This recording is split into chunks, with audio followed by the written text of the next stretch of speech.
Mokuyu, Motumbá, Colofé, Axé, Saravá, salve, salve. Estamos aqui para mais um dia de quarentena.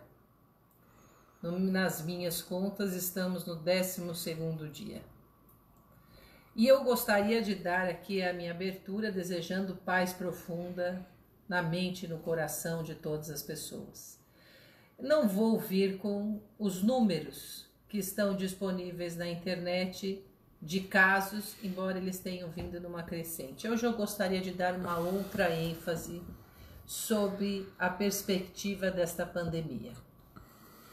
Eu acredito que de todas as coisas ruins que acontecem conosco, sempre há o seu lado positivo das reflexões, das mudanças, das transformações, porque nós somos seres espirituais, logo nós estamos ocupando um corpo.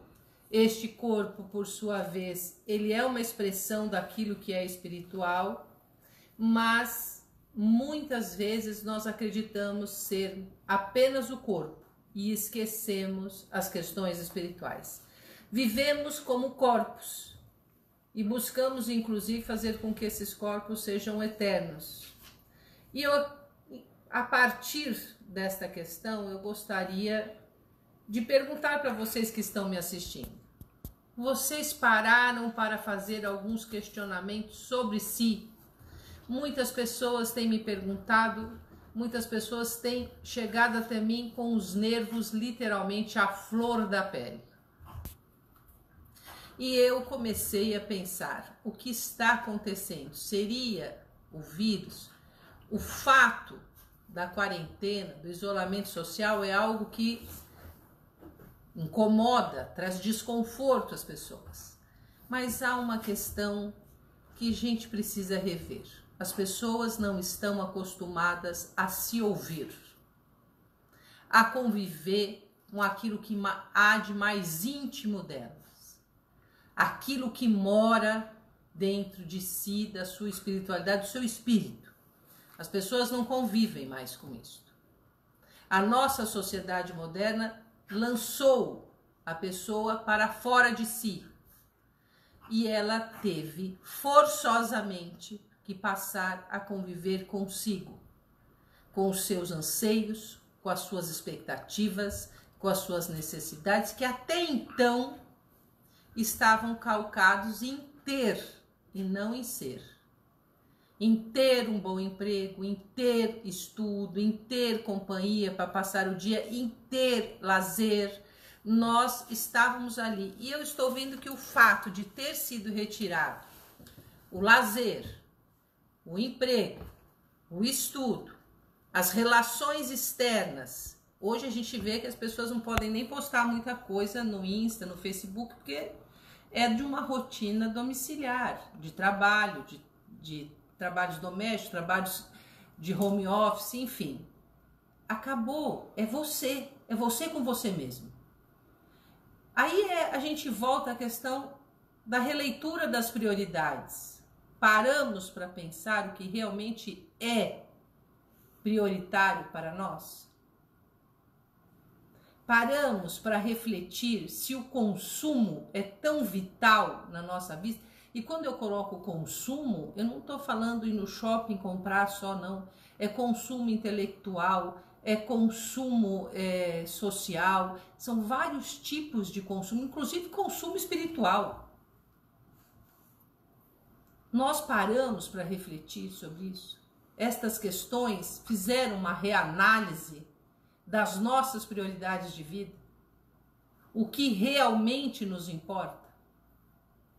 E isso é uma coisa que eu fico pensando, isso incomoda e causa irritabilidade, causa insatisfação, ansiedade, ataque de pânico, porque é uma situação com a qual nós não nos deparávamos. E esse vírus colocou todo mundo nessa situação. Na primeira live que eu fiz, eu falei, olha, isso está se assemelhando, é óbvio que tem uma diferença diametral entre você colocar alguém recolhido para o santo e você viver o que nós estamos vivendo. É diametralmente diferente, mas existem alguns pontos de convergência, alguns pontos de contato. E um deles é justamente isso, é tirar tudo seu.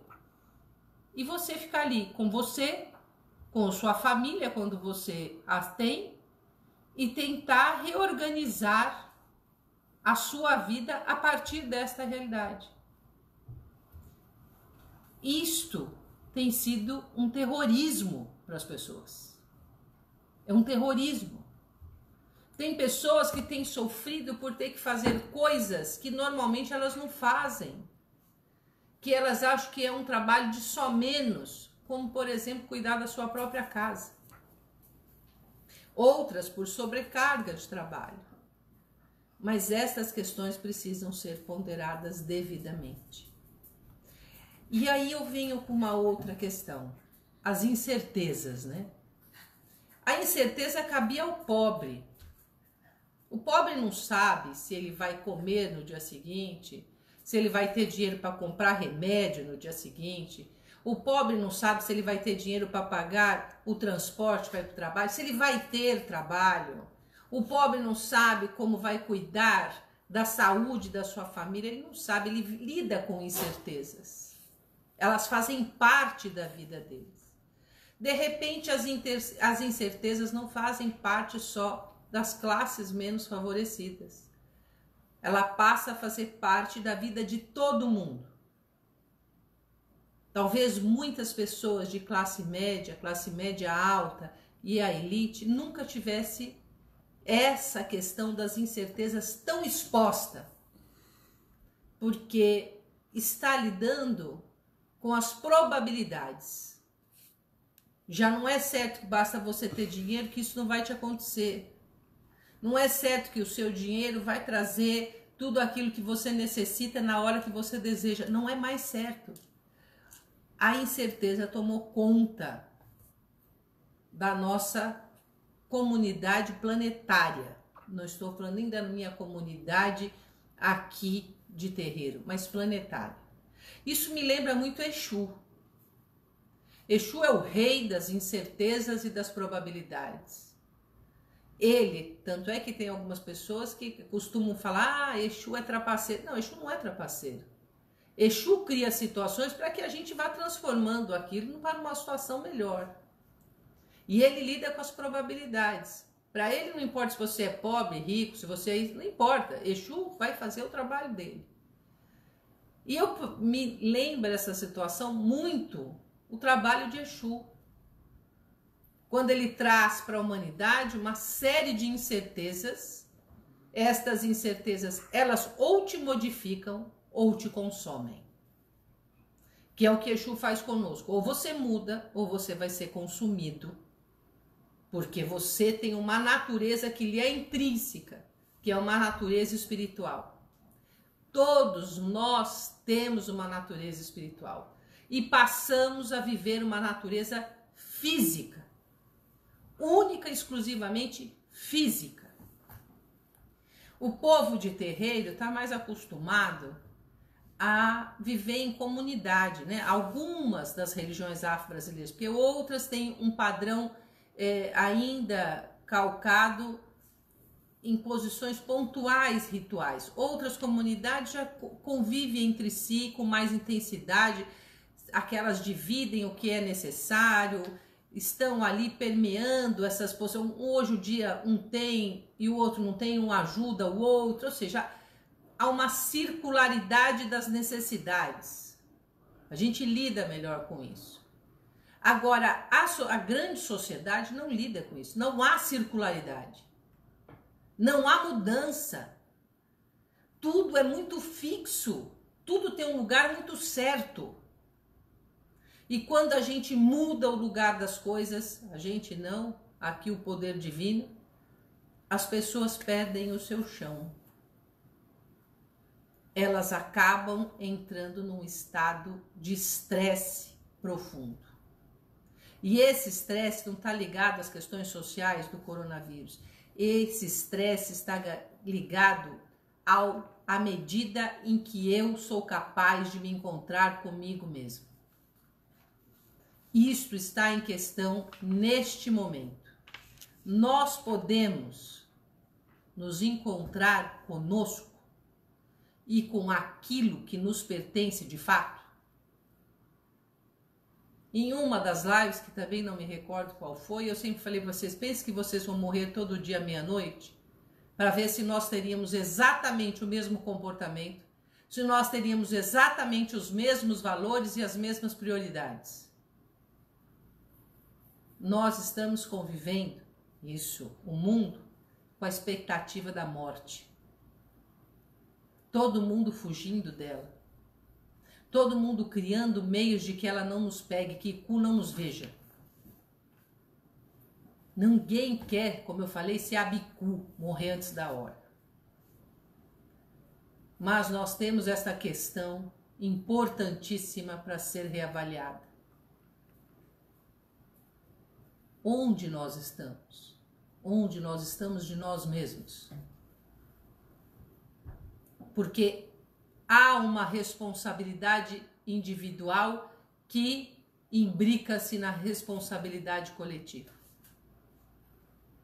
E isso também beira, aí nós estamos vendo as mudanças comportamentais em relação à própria solidariedade. Porque a solidariedade é você se sentir pertencente a um determinado grupo e ser solidário com este grupo. Esse grupo pode ser minha família, mas este grupo pode ser o meu bairro, pode ser minha cidade, pode ser meu estado, meu país e o mundo.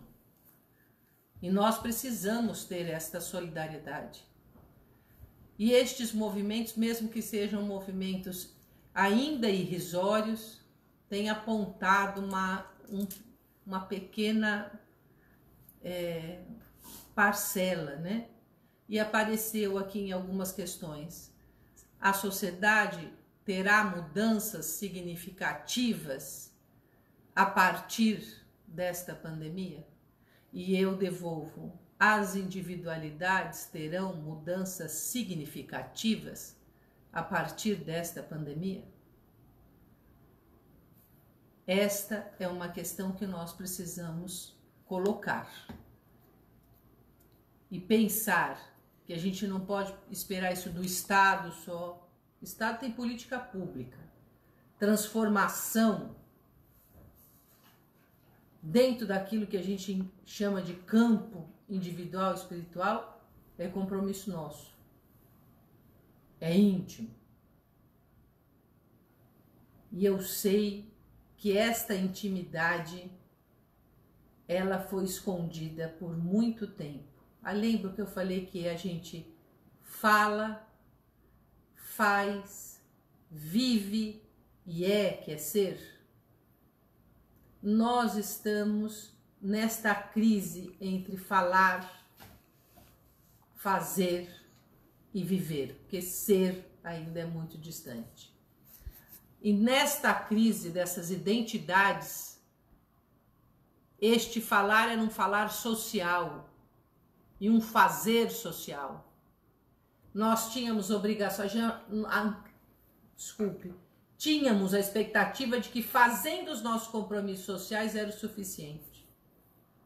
E hoje nós estamos vendo que este fazer é muito mais do que cumprir só com as obrigações sociais.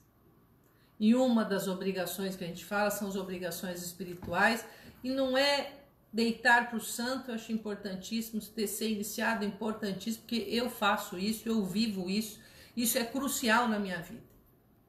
Mas é levar isso para o mundo. É levar essa transformação do mundo interno, de fato, para o mundo social como um todo. Vou abrir para 3 perguntas, como das outras vezes, e aí encerraremos o nosso dia de hoje. Não é uma pergunta ainda também, mas acho que um comentário importante de um ponto que a senhora falou. O Felipe Nestrovski, ele falou sobre aquele trecho onde a senhora disse: ou você muda ou é consumido. Ele falou que isso é forte. Isso é real. Porque essas mudanças não são só para nós com corpos. Isto é para nós sem corpos. Nós pensamos na vida só deste lado do mundo. A vida existe do outro lado do mundo. Existe vida com corpo físico e vida sem corpo físico. Então, a mudança é necessária porque a partir disto, nós teremos, vamos dizer assim, uma eternidade efetiva. Isso é o que eu penso. E é interessante nós colocarmos dessa forma de ser consumido, porque a primeira parte desse ser consumido é quando nós deixamos ser consumidos pelos valores sociais e pelo ritmo social. Nós deixamos ser consumidos pela rotina social. Deixamos ser consumidos pelos valores capitalistas do consumo. E este consumir é dado como natural. Tem uma pergunta do Arthur Ranieri. Benção, mãe. Qual é a melhor forma de viver e aprender com a incerteza? Benção, meu filho. Prazer em poder tê-lo comigo. Meu filho, a incerteza é a melhor das hipóteses, porque ela nos cria para sermos melhores e nos reconstruirmos a cada dia. As certezas nos tornam fixos, rígidos, inflexíveis e egoístas. A incerteza nos possibilita transformação, flexibilidade, ela nos possibilita sermos, não vou dizer fraternos, mas a ter esse processo que eu falei de circulação e ventilação de valores. Aqui é a pergunta da Érica Jorge Carneiro. Benção, mãe. Como dialogar e trazer essas reflexões para pessoas que não vivem nenhum tipo de linguagem religiosa? Como ter uma linguagem mais universal? Benção, minha filha. Você tem marcado ponto nas minhas lives. e é um prazer. Eu acho que esta linguagem ela é super possível de ser debatida fora da religião. Este é um momento que as pessoas estão sensibilizadas para isso. Simples, pergunte a uma pessoa consumista do que vale o dinheiro dela neste momento. Qual é a prioridade dela agora? É a vida? É a vida dos seus familiares? A gente tem que pegar as pessoas pelo aquilo que toca ela naquele momento. E o discurso da inclusão é um discurso sensível para muitos grupos que não são ligados à religião, que são os ditos grupos marginais, mas são grupos que estão presentes na sociedade. Existem, eu sei que quando a gente fala essa palavra, né, existem muitos grupos humanitários que debatem isso em relação ao ser humano, ao meio ambiente, enfim, há vários níveis sociais e é possível conversar com eles. E assim, eu encerro o meu dia de hoje, esperando ter contribuído com vocês para uma reflexão, mais um dia vencido, mais um pouco da nossa vida está em transformação junto com o coronavírus. E eu espero que todos possam se manter em seus lares com segurança. Desejo àqueles que não têm essa possibilidade que se resguardem e agradeço imensamente a todos os setores da sociedade que se mantêm abertos para o mínimo da vida social. Mas vamos a uma reflexão profunda. Permaneçam em casa. O isolamento social é imprescindível. Quarta-feira tínhamos 350 mil casos, hoje estamos com 720 mil casos e já estaremos com 1 milhão de casos. A gente fala, nós falamos só sobre quem morre, que na faixa de 30 e poucos mil, 150 mil recuperados e 500 e poucos mil, não sabemos. Mas estão aqui falando se eu posso responder a última pergunta. Aqui o Adriano Mariano fala: boa noite, sua bênção. A senhora acredita que os irmãos adeptos das religiões de matriz africana, como exemplos Umbanda, Candomblé e os inúmeros rituais que temos no Brasil, irão sair mais fortalecidos na fé após o isolamento? visto que muitos acreditam que precisam estar reunidos no terreiro para obter a ajuda dos orixás? Boa noite, bênção, e que você também me abençoe, Mariana. Eu gostaria de dizer o seguinte: a gente sabe que o orixá é uma força da natureza. O orixá é a expressão mais fidedigna do poder divino expresso na natureza. O nosso contato por meio do transe com o orixá é importantíssimo na renovação de forças. O axé é renovável a partir do toque, da presença, do ofó, da fala, do contato. O axé é renovável desta forma. Mas eu acredito que as pessoas que são das religiões afro-brasileiras têm um pai e uma mãe de santo. Eles terão orientação para que isto se mantenha. Nós temos também as nossas formas de fazer a prática diária daquilo que é divino. Eu, com os meus filhos de santo, dei a eles os procedimentos a serem tomados neste período. E tenho mantido com eles um contato muito grande. E tenho sentido meu orixá aqui com uma valência muito grande para que a gente possa vencer. E eu espero que todas as pessoas de terreiro façam viver dentro delas a força do orixá e do ancestral. É aí que elas devem morar para todo sempre. O terreiro é uma porta comunitária onde nós podemos ali congratular com todos eles, orixás e ancestrais, mas eles têm que estar plantados em cada um de nós. E assim encerro em definitivo o dia de hoje e desejo a vocês, como no início da minha fala, paz profunda na mente e no coração, e vamos vencer mais uma vez estas dificuldades e vamos ponderar o que o poder divino deseja de cada um de nós. Mokuyu, Motumbá, Colofé, Axé, Saravá, salve, salve.